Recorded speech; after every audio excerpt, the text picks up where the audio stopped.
Hi, everyone. It's Stephanie with the Patient Story, and I am so excited to introduce our guest for today. Although he probably doesn't need an introduction, you've probably welcomed him into your living room for many years now.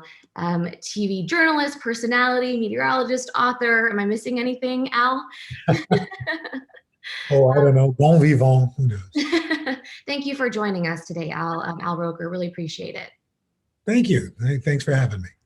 So, as I mentioned a little earlier, we're going to be talking to Al. Al, you as the patient for the patient story, and then Al as the advocate, because I know you've been very vocal about prostate cancer and screening. So, I wanted to start by asking, you caught your prostate cancer early, which is awesome.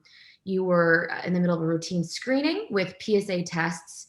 So, my question is, when did you decide in your life, oh, this is important? How did you know that the PSA test was critical for you? Well, I didn't know that it was, you mean just in general. I Right. mean, you just knew about it. It was one of a battery of tests, that your doctor always took, along with the digital exam, which everybody, is the famous moon river, kind of thing. You know about the PSA, and so it was just kind of like your cholesterol and your blood pressure, and it was just one more metric that you measured your health by. Okay, that's great. I think for some people it's this unfamiliarity about the PSA test. And so sounds like you were in the know about that. Your doctors let you know you had to take that test. From what I understand, Al, yours was early stage but aggressive. Did you get an actual stage number or Gleason score as we know it? Yeah, I had a 7+ Gleason score, so that wasn't terrific, obviously, and but again, it also speaks to having good access to good health care. My doctor, they could have easily said, "Well, let's just watch this," but it was like, "No, let's do an MRI." Did the MRI, didn't show any target areas, but I was like, but this is still, let's do a biopsy. And that's when it was like, well, we found this cancer. But then it wasn't really until they did the genetic testing on it at Sloan Kettering that it was like, oh, this is pretty aggressive. And there was a lot more of it than the biopsy showed. So, I was very fortunate. I had access to good doctors, and that's not to say other people's doctors aren't good or anything like that, but I had doctors who were good and aggressive, as aggressive, if not more aggressive than the cancer itself. So I think that if it had been more of a wait and see or whatever, my patient story might have been a little different. Yeah, absolutely. And we're so happy. I know that you look great, and from all accounts, you're doing well, right? So I wanted to ask too, just in terms of the testing. People get a little nervous. Oh, MRI, biopsy, these things sound very heavy. Can you just sort of give an overview of what that process was like? Well, look, it's not it's not a walk in the park per se. I mean, the MRI is a little easier, but if you've ever been in one of those MRI machines, you're laying there, you got to lay still. It's, I don't know what, 45 minutes, almost an hour of constant noise. And I mean, to be perfectly honest, it wasn't so bad for me. I mean, I think I literally took a nap 2 or 3 times because I'm always up early. The MRI was, I mean, the biopsy, you've got to get anesthesia and all that stuff. And, that's never pleasant, but, it's important. So, you put up with it. I mean, look, I've been through so many surgeries in the last several years that, okay, what's one more? Here we go. I mean, the most annoying part about it is really the IV needle. But other than that, it's you're under anesthesia, so you don't really realize it, and then you wake up and boom, you're done. I like that. Boom, you're done. And like you said, Al, it's important. Obviously, you have to go through it to figure this stuff out. I also read that, I know you went to that appointment when you got the diagnosis. You were by yourself. Um, Yeah, it was one of those things where, we did the biopsy and made an appointment for follow-up at the same time. So I didn't really think anything of it. I just assumed, I guess I kind of thought that if there was a problem, they were going to call. And so when my doctor, Dr. Stifelman, came in and closed the door, and he said, "Well, I always like to have these meetings face to face." That was kind of like my first, like, "Oh, wait, what? What does that mean?" And then he kind of went into it. And truly, I was thinking, it wasn't even really about the cancer as much as I was like, oh my God, my wife is going to kill me because, you know, obviously she's very compassionate. She wouldn't want me getting that diagnosis by myself. And, realistically, she's thinking, well, what's the doctor going to think about me as a wife not being there to be there with her husband to get this potentially life-changing news? So, I'm like, I mean, and I took in what he said, but I just kept thinking, oh, she's going to kill me. So prostate cancer doesn't, she will. So I know she's been steadfast by your side. Really absolutely. quickly, just wondering, how were you able to break the news to her and to your family members, to your children? Well, I called her and said, okay, I'm on my way back. She said, well, what did the doctor say? And I said, well, I waited till I was almost home. And I said, I'm just around the corner. Let me get home. She goes, well, I don't like the sound of that. I said, I'm literally 3 minutes away. And we can talk. So, and then, she was upset, obviously. And we waited till the weekend to tell our kids. I've got a 33-year-old daughter from a previous marriage, and then we've got a 22-year-old who's in college in Paris, and our 18-year-old son lives with us here. And did a family Zoom and explained, and they were very upset, obviously. But I kind of, it's okay. Doctors said yes, it's aggressive. I'm not going to sugarcoat this, but they said we caught it early. So I'm going to have, at that point, I hadn't decided. I mean, in my heart of hearts, I decided I was going to have surgery, but I wanted to, do due diligence, only because, I mean, I'm one of those people. The idea of it just in there, and well, we'll do the radiation and the cyberknife or the whatever, this focal thing. And then we have to wait to see, did it, and I'm like, no, I don't, let's just get rid of this. So anyway, so they were, and my son Nick is very sweet. He's a sweet boy, and he's got some learning issues, and he was really upset, and was kind of acting. And then we realized it was happening right about the same time as Alex Trebek, and he was conflating pancreatic cancer with prostate cancer. So I think he thought I was a goner. And I was like, nope, nope, nope. Dad's going to be around a while longer to bother you. So it was tough on my middle girl because at the time, and still, it was stuck in Paris because of the pandemic, so she couldn't come over. Um, but it's they've been very supportive and happy that everything's turned out okay. Yeah, and we are too. And you've been such an inspirational voice for so many people, Al. Truly. A few more questions on the patient side. Just, I know you did undergo the surgery, the prostatectomy, um, laparoscopic or robotic surgery. And again, it sounds daunting for people, right? So we like to put it in human terms. What was the surgery like? I know you were asleep for it, but what do you remember Yeah, of it waking was. up? I will tell you, in August, ironically, I had the surgery done in end of September. No, end of November, beginning of November. Sorry, beginning of November. But I had a shoulder replacement in August, and I feel like that's more. I'm still doing rehab on that. Whereas, the most difficult part of this has been, you come home and you've got a catheter for a week, which it's not the worst thing in the world. It's not the greatest thing in the world, but it was less of a problem than I thought.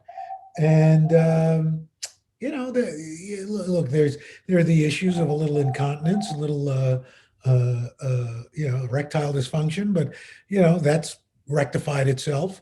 And so, and then, in January, went for the blood work, and, the PSA level was below 0.05.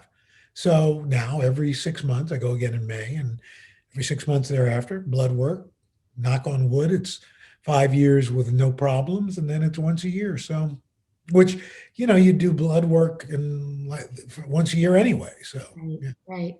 No, I'm so happy to hear that. The great news of the undetectable PSA and your surgeon and doctors saying no evidence of disease. You just have to keep the follow-up. What was it like, though, Al, just to hear from the medical team that wonderful news?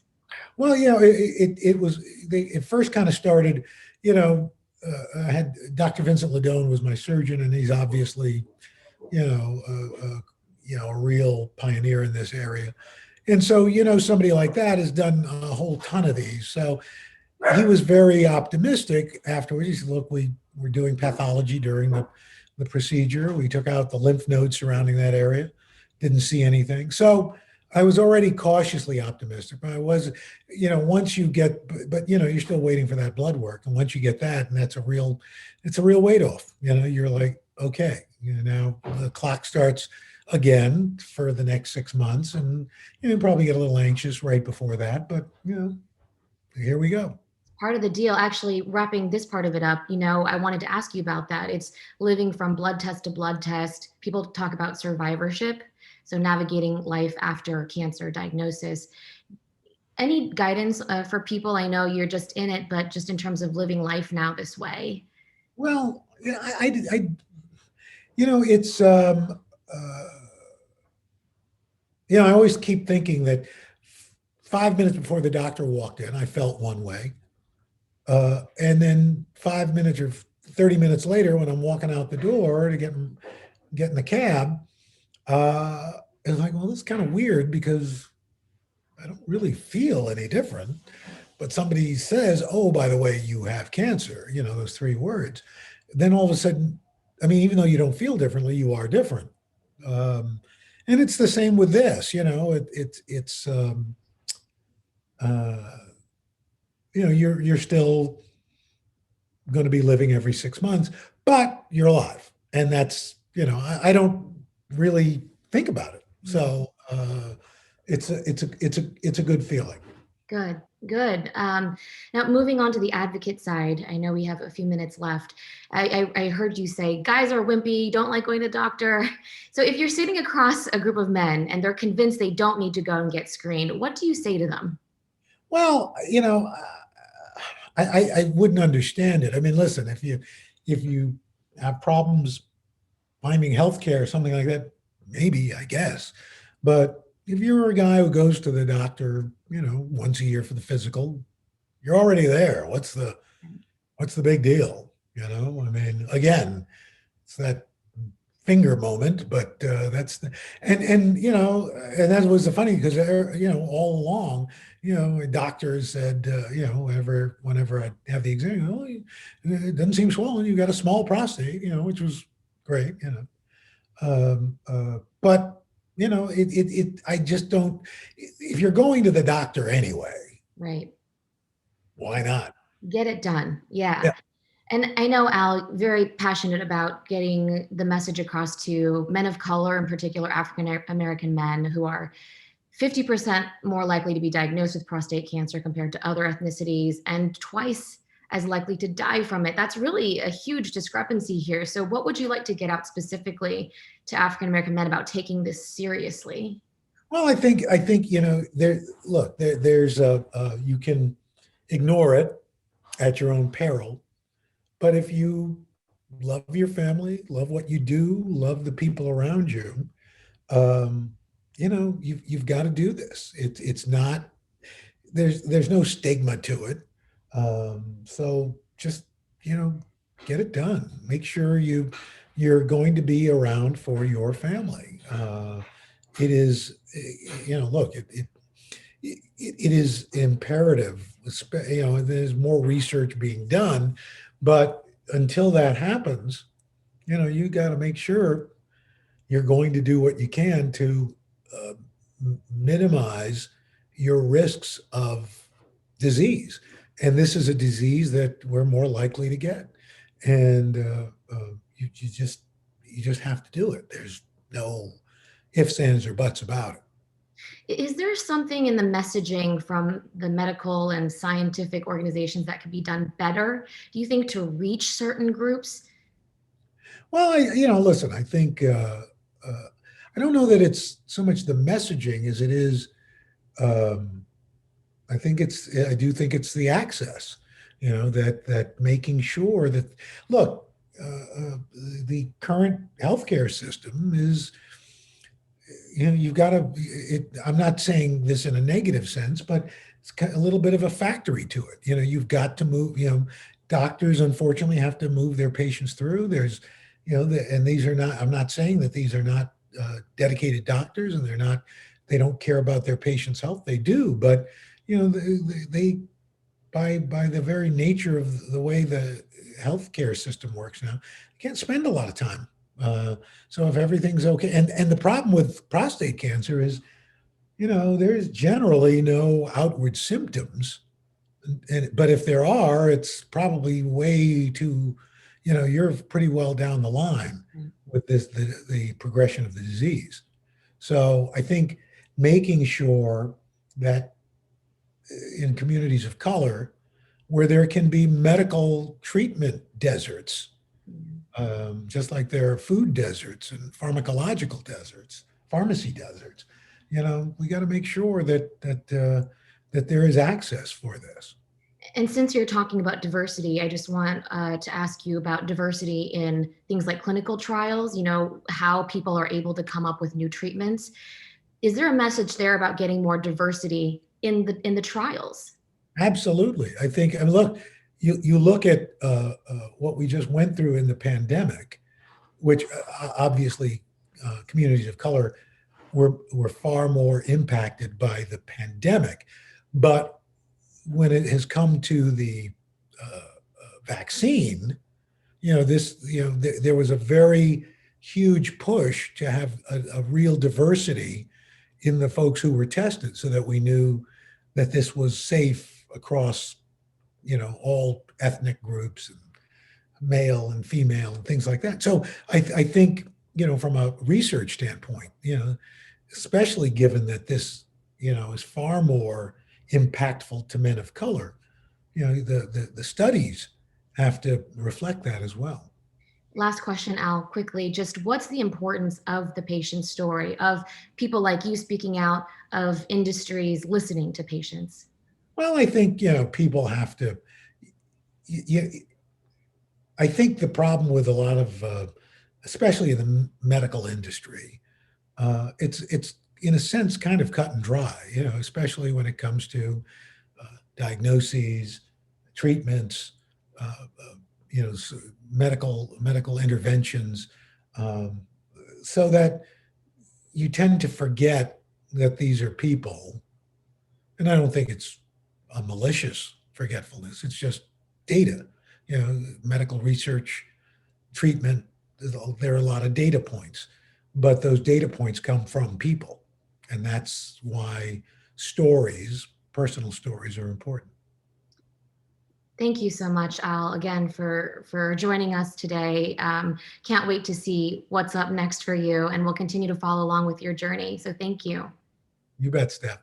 And everyone, you can find Al's interview at thepatientstory.com, where we give human answers to your cancer questions.